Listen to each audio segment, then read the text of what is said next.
Okay, go ahead and get everything fired up here and see what we got. Make sure it's working. See what we got. Okay, that seems to be working. Folks in the chat room can let me know if you're seeing and hearing this okay, and we'll get started. I'm a couple minutes early, but I wanted to go ahead and kick it up and see if it was working all right. Let's see, we got one person in the chat room right now. Welcome. This could end up being noisy. We got dogs barking and people mowing yards.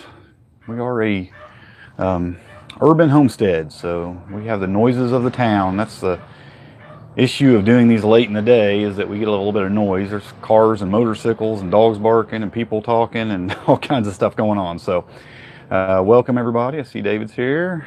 Other people in the chat. K Bliss, thanks for joining me. Can you see and hear me okay? As soon as we verify that, we'll go ahead and get started.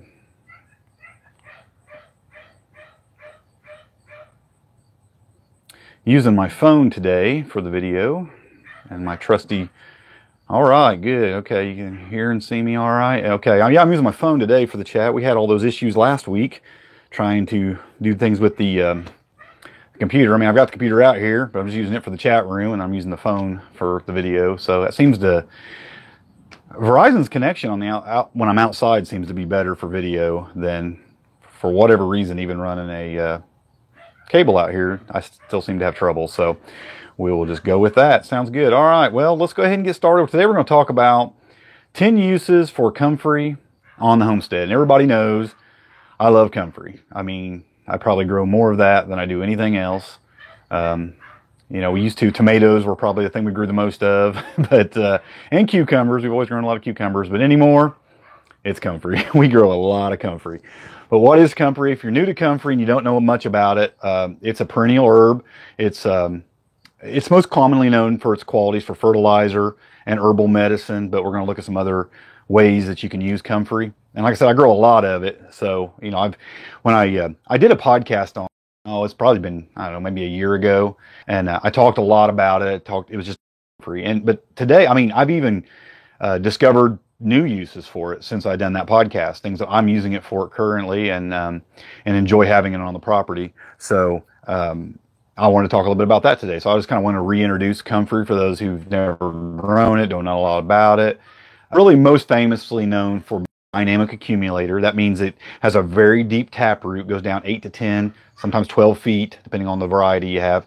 And it collects nutrients in that root, pulls it up into the leaves, and then when you use those leaves for anything, whatever you're using them for, the plant itself, or they'll just die back, it brings a lot of those nutrients to the surface. So it's not even the best dynamic accumulator, believe it or not, but it's probably the fastest growing one and most controllable one. Dandelion, plantain, dock. There's a lot of plants that are dynamic accumulators that do that. Some of them are even better than comfrey, but I don't think any of them are as useful as comfrey in how fast it grows and how you can use it in certain ways and a lot of the different ways we're going to talk about today. So it also has other qualities besides just being a dynamic accumulator. So that's what it is. Like I said, it's an herb and it has a lot of uses, and we'll talk about some of those uses today. It's real important, though, that you know the different kinds of comfrey. There is what's called a common comfrey, and it's what you'll find in the wild. It's actually native to Europe, and it was brought here, but it grows in the wild. You'll see it around, and it's invasive. I don't know how else to say it. I hate to call any useful plant invasive, but it is. It spreads easily by seed. And it'll spread around and go everywhere. It's not really what you want on your homestead unless you have a pasture where you're feeding animals, feeding livestock. It's a good livestock feed. We'll talk about that later. And common comfrey might be good in that kind of situation. If you're needing to control it, where you have it, that is not what you want. You want a Russian variety of comfrey. Russian comfrey, it's a natural cross between common comfrey and what's called rough comfrey.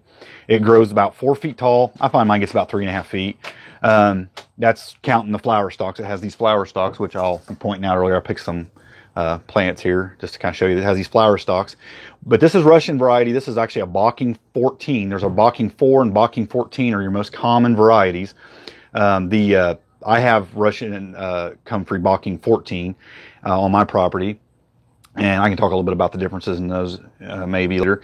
But even with these flower stalks, it gets 3.5, 4 feet tall, and but those seeds that those put off are not viable. That's what makes this such a useful plant versus the common comfrey, because when that puts off, it just doesn't have viable seeds, so it doesn't spread around. It has to be spread by separating the root, or just getting the root to expand out. So I find wherever I plant mine, they stay there. I've had these plants out here for 3 years.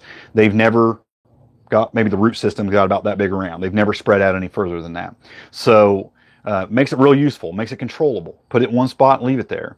How you would separate is you dig it up, and you would actually break off chunks of that root crown and replant those, and you can have all you want. I started with 3 plants.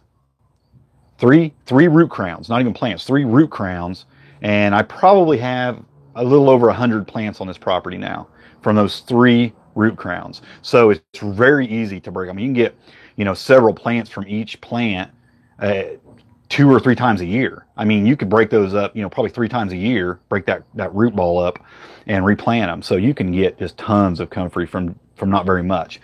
So that's another thing that makes it very useful.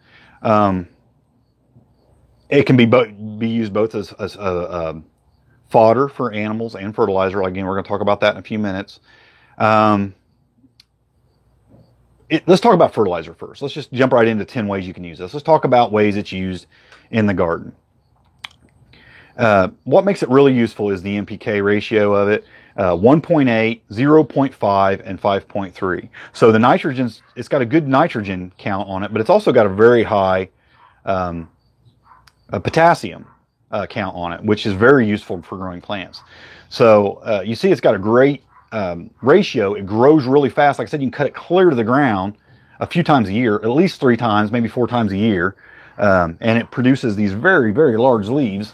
As you can see here, this was not even the biggest of leaves, and it's kind of wilting up because I already picked it a little bit ago. But these leaves get really big. I mean, I've seen them get, probably, that much bigger than this one and a lot wider. And it has a stalk. Now, I find the stalk isn't as useful. The animals won't eat it. I mean, you could compost those just fine, and that'd be great for that. But the leaves, animals eat them, and it's great fertilizer. But you can see it doesn't take a lot to cover up a bed. You can spread these out all over a raised bed or a garden bed, and you're going to get a good fertilizer spread around your bed. So that's what I use it for. So the first way I use a chop and drop. We right behind me, I've pointed this out many times before, but right at the end of all these raised beds, there is comfrey plants at the end of these raised beds, and that is mainly for chop and drop. I use it and I just spread it around the bed fresh. And that's another great thing about comfrey, is it dries out really fast. Like within just a couple days. I mean, I just picked this up. I think I picked some of this here maybe 4 days ago, but you see how quick it dries. 4 or 5 days, it dries out like that, and it's just crumbly. And so it really breaks down really fast, which is really great for the breakdown and for the other uses in fertilizer, and even for fodder that we'll talk about too. But you see that's a really useful way to use comfrey.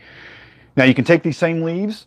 I picked a couple others here. You can take these leaves and make, again, chop and drop. Just basically it breaks them, throws them around your bed.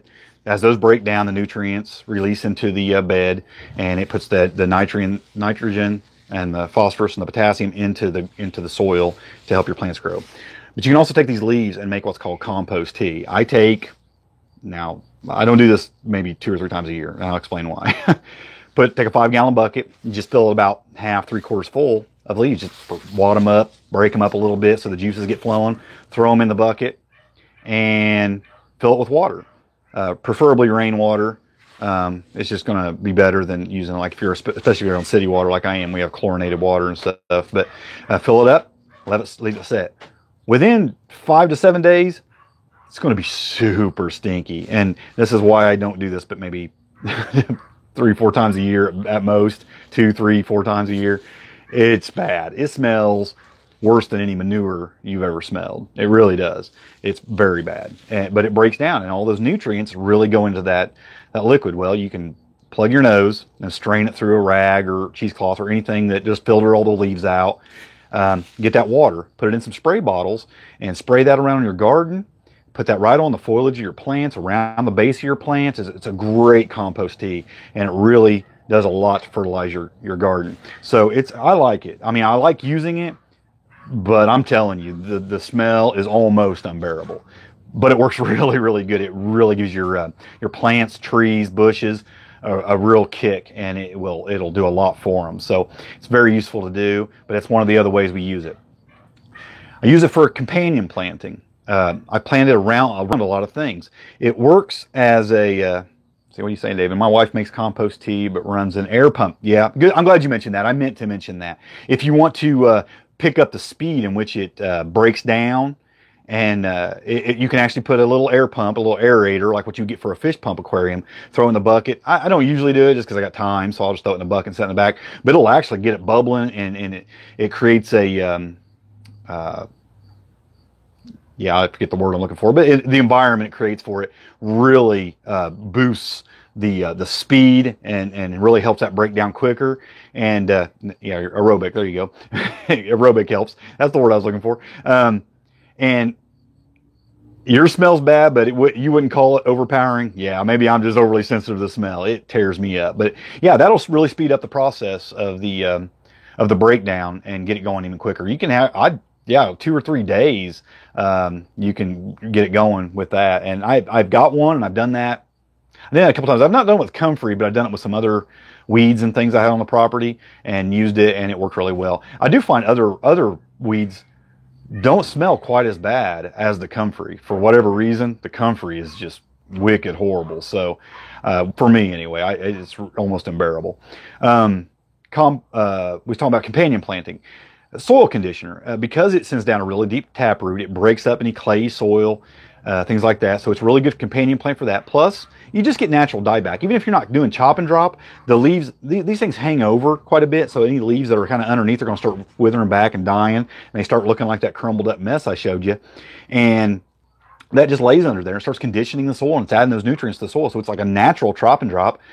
Plus, just that root system's really doing a lot to penetrate that soil, break it up, put nutrients in the soil, and it just does a lot as a soil conditioner. So I do it. I got it around some trees.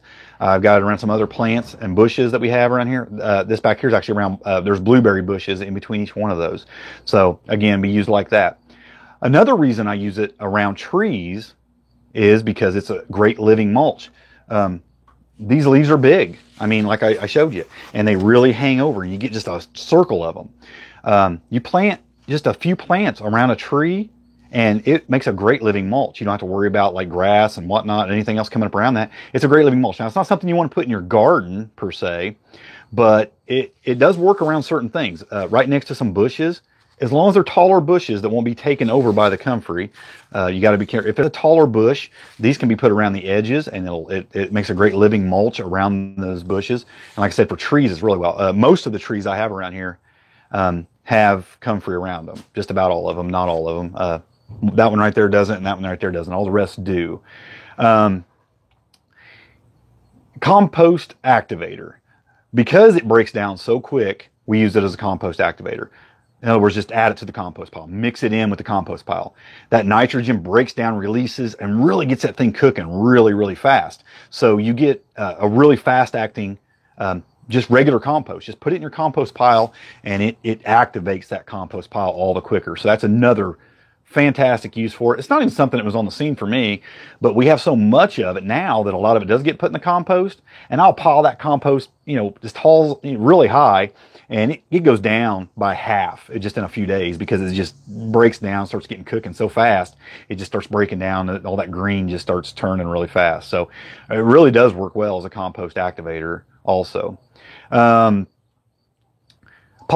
I showed you the flowers earlier. Bees, these just little tiny flowers. You see them? I mean, they get a little bit bigger than this.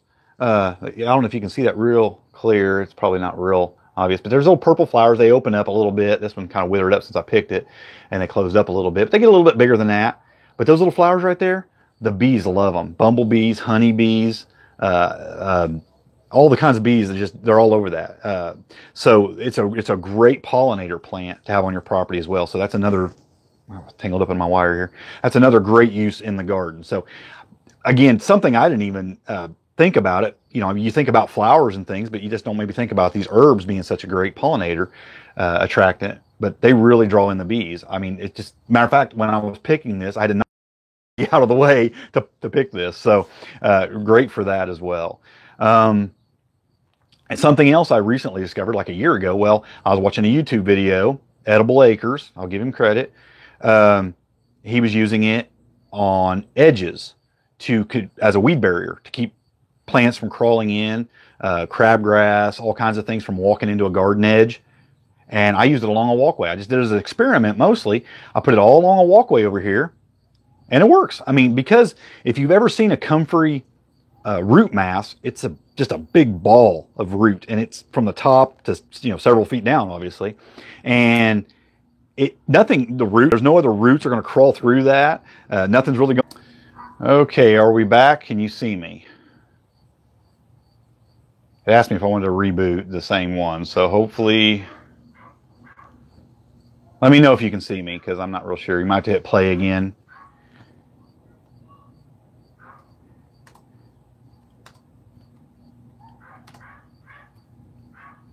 And he's back. All right, that's why I was getting ready to type and ask. Okay, just wanted to make sure I was back. I just had to hit restart the stream. I don't know, maybe it's got a time limit on my phone or something. I don't know. Sorry about that. We'll cut that out for the replay. But yeah, boy, I think it's doing better still though than the computer did last week. That's for sure. I got lost where I was at. Oh, weed barrier. I was getting ready to say the leaves also hang over, which creates a shade effect, which will keep the green from crawling over the top of the root system. So the roots from crabgrass or whatever that's crawling into your garden can't go through the root mass. It can't go over it because it's so shaded out by these big giant leaves that it can't go over. So it works really well as a weed barrier. So you could put it around a garden edge. You could put it along paths to keep weeds from crawling into paths. I mean, there's a lot of possibilities for that. Again, around trees and whatnot to keep weeds from crawling up around things.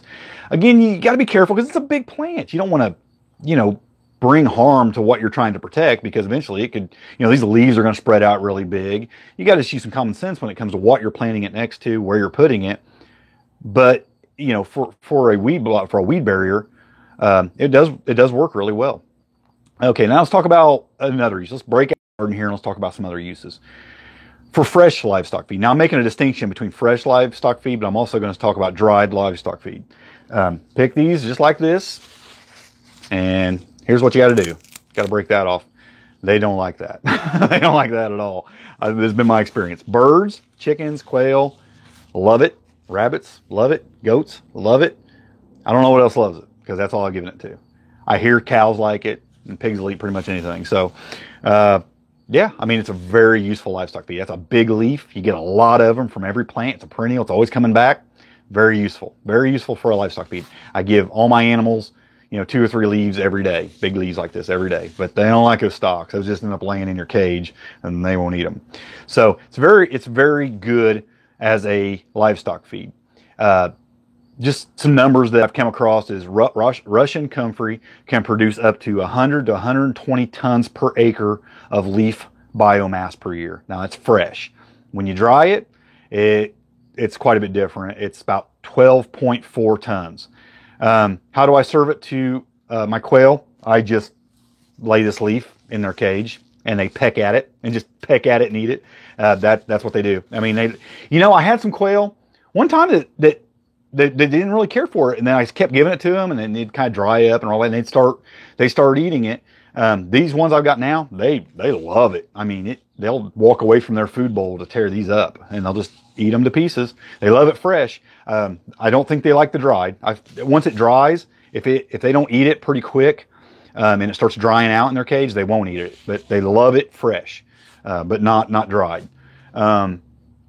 Rabbits, both ways. I eat it both ways really well, and we'll talk about that. But anyway, on dried livestock feed, if you dry that out, you get about 12.4 of dried comfrey per acre. I mean, this is larger scale than I'm dealing with, of course, but these are just some numbers I ran across. Now let's compare that to like corn's about 25 tons an acre before it's dried. Pasture grass is about 25 tons an acre.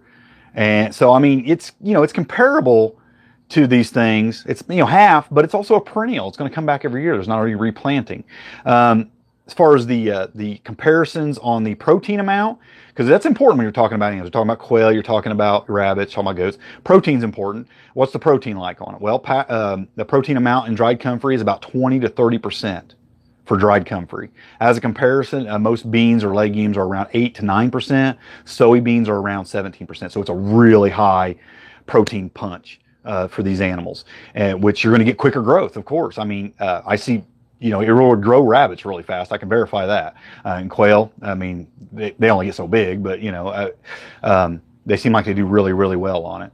So any other, yeah, just pop any questions you have in there, and I'll just keep looking at the chat. And I skip things. I get sidetracked sometimes, so you might want to just keep asking questions if I forget to mention something. But yeah, absolutely. Fresh in the summer, I mean, spring through fall, I'm giving them fresh comfrey. But I dry out a bunch of this. I mean, I chop back a bunch, and I got old burlap sacks that I keep in the garage, and I just stuff them. I dry it out. I kind of spread it out on the ground right along where I cut it. I let it dry, and it, you know, like I said, I picked this right up off the ground. You know, I let it dry about like that, so all the moisture's out of it, and I just shove it in these bags, and I save a bunch of it for winter, and I give it to them through the winter time, dried. The rabbits anyway. The quail, like I said, I don't think they really like it dried, but the rabbits love it. I'm sure goats and cows and things like that would love it as well. I'm sure they would all eat it. What it's probably most famous for is being an herbal medicine. So do I use it as an herbal medicine? We use it a little bit as an herbal medicine. We make, of course, poultice, just chewing up a little bit of it, putting it on a wound or something. If you get a little cut on your hand, you can put it on that. I'm going to give you some warnings, though. There is a internal use warning, and it came out from the United States Food and Drug Administration, and they issued a ban on comfrey products marketed for internal use. I just feel like I have to give you this disclaimer. Back in 2001, as a warning label for those intended for external use, and a warning label for those intended for external use. So they're warning you for external use, and they banned it for internal use. In addition to restrictions on oral use, some experts recommend applying comfrey extracts no longer than 10 days in a row and no more than 4 to 6 weeks a year. I just want to throw that out there because, you know, it's, you don't want to eat too much of it. You don't want to use too much of it on anything. I don't think you probably shouldn't eat it at all. Do people do it? Yes. Can it heal internal wounds? It's been proven. Can it cause damage? Yeah, to your liver and other things if you eat too much of it. So just say, you know, don't use it internally. People do. It can heal wounds in the digestive tract, but that's not what I would primarily use it for. It's very good for treating skin irritation. It's very good for treating minor cuts and wounds. Don't use it on deep wounds. Here's why you don't want to use it on a deep wound is because it's what's the word? Dermal regeneration. It's very quick acting, and it will cause your skin to grow together, leaving the... And resume again. Okay, we're back again. I keep losing you. Again, I want to mention, though, that, like I said, if you put it on a wound, it can actually heal the skin, leaving a wound open underneath. You want a wound to heal from the bottom up. So if you put it on a deep wound, it can actually close the skin up and possibly trap infection in a wound. So don't use it for deep wounds because it can heal the skin over it. It's actually probably most famously known as being to speed up healing of broken bones, believe it or not, using as a wrap around broken ankles and legs and things like that, arms, wrists. Indians, the American Indians actually called it bone knit. They had a word for it, meant bone knit, that it actually sped up the healing of bones. So, yeah, it's a useful plant. How you use it on that, I've never broke a bone, so I don't know exactly how. I mean, I just know they use it as a wrap, and it just penetrates the skin somehow, and it speeds it. I don't really know all the details on that. Investigate that if that's something you're interested in, but it's got medicinal uses. We do make, I think I was starting to mention earlier, a poultice, make oils, like a oil rub on skin irritations, things like that, and salves. It's really great for making salves with. So it has some absolute use there. The last thing I will mention about it, if you don't have any other questions about feed or fertilizer or any of those things, I just want to talk about is that homestead income. Good on new tattoos. Didn't know that, David, but I would imagine that would be really good. It's a shallow wound. It'd probably heal up the process, the healing process, or speed up the healing process on a tattoo. Okay, there you go. Learn something new every day. Makes sense though. Homestead income. I told you earlier I turned 3 crowns into over 100 plants in a couple years, and I wasn't being very aggressive at it. I mean, it could have been way more aggressive at it. I've given away tons of it. I've actually sold a few plants locally. I don't sell it online. I usually refer everybody over to Marsh Creek Homestead, Farmstead. Matter of fact, members of the Homestead Forum get a discount over there. So get over there and use your discount if you want to buy some. But if your person wanted to go into the comfrey growing business and sell root cuttings, which it can be grown from root cuttings, if you take a cutting just an inch or two long, well, you don't even have to be a whole crown. You can sell the crowns for more, but you can take little cuttings, and each one of them cuttings will become a plant. I would say I have probably about a 98%, just guessing. I mean, every once in a while I don't have a plant come up from a cutting of an inch or bigger piece of root. A plant won't pop in. It takes a lot longer for it to come up. It might take it a couple months before it starts coming up, where a crown, within a few days, you got a plant. I mean, you put a crown on the ground, within probably a week, you got leaves like that long popping up. So I think you can make an excellent homestead income. If somebody really had a lot of room, they wanted to put it together and build you a little field of comfrey and dig it up and go through the process, and you wanted to handle, say, Bocking 14 and Bocking 4, have a variety of each. Wow, you could make a lot of money with comfrey. It's not cheap. It sells for quite a bit of money.